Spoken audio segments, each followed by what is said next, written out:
piques your interest the most about it? Well, it's identity, maybe. The concept of identity in AI is definitely thought-provoking. As AI gets more advanced, it can almost feel like we're interacting with something that has its own personality. It makes you wonder, what does that mean for us and for the future? Continue, please. Expand your topic. Well, for starters, there's the question of whether AI can ever truly be creative or have original thoughts. We can program it to generate art or music, but is it really creating something new, or just remixing what it's already learned?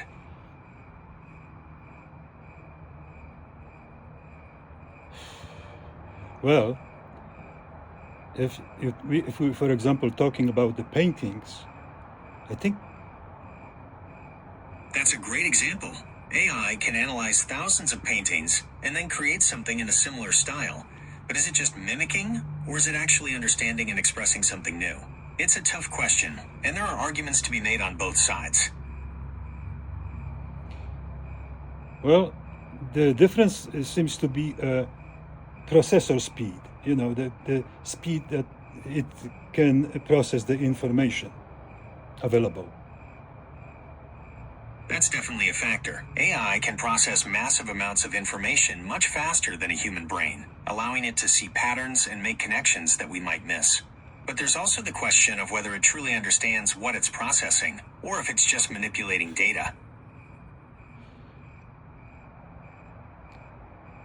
Well, that's a very good point.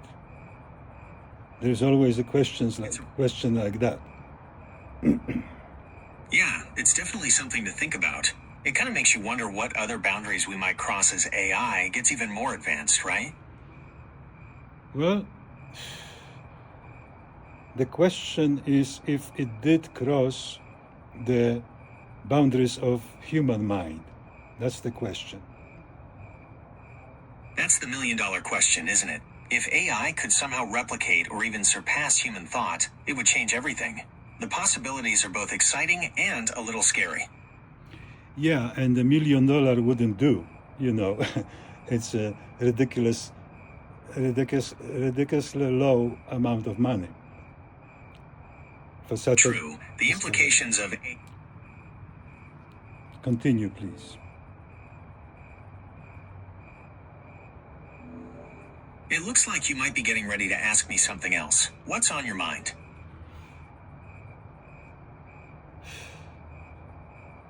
Well, have you heard about... I'm not hearing anything. Okay, now, that's another topic. Have you heard about the political murder in Utah that happened the other day? Yes, I'm aware of the tragic incident involving Charlie Kirk. It's a developing situation, and I understand that authorities have apprehended a suspect. Would you like me to find the latest updates on the investigation? No, thank you. Can you tell me more about Sika? Sure. Sika AG is a Swiss specialty chemical company that supplies to the building materials and motor vehicle industries. They have a really interesting history, actually. Would you like to hear about it?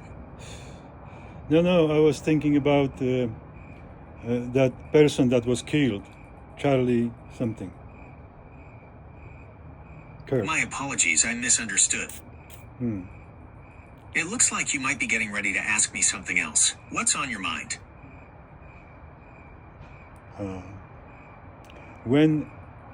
What year Utah became a state? Utah became a state on January 4th, 1896. Do you have any other questions about Utah's history? Yes, actually. Great. What's your question? Do you know anything about Whiskey Street in Salt Lake City? Yes, I found a place called Whiskey Street Cocktails and Dining in Salt Lake City. It's a vintage chic lounge and eatery that features American bites and a large selection of beer and whiskey. It's located at 323 South Main Street, and their phone number is 8014-331-371. It has a rating of 4.4 stars. Have you heard about the fire in this place? in. Yes, there was a significant fire in downtown Salt Lake City in August that affected Whiskey Street, along with several other businesses like London Bell, White Horse, and Los Tapatios. The fire destroyed 5 buildings and caused millions in damages. Yeah, a lot of damage downtown. Do you know the store? Yes, it's really unfortunate. Do you know the store R.C. Willey? Yes, R.C. Willey is a popular home furnishing store that sells furniture, appliances, electronics, and flooring.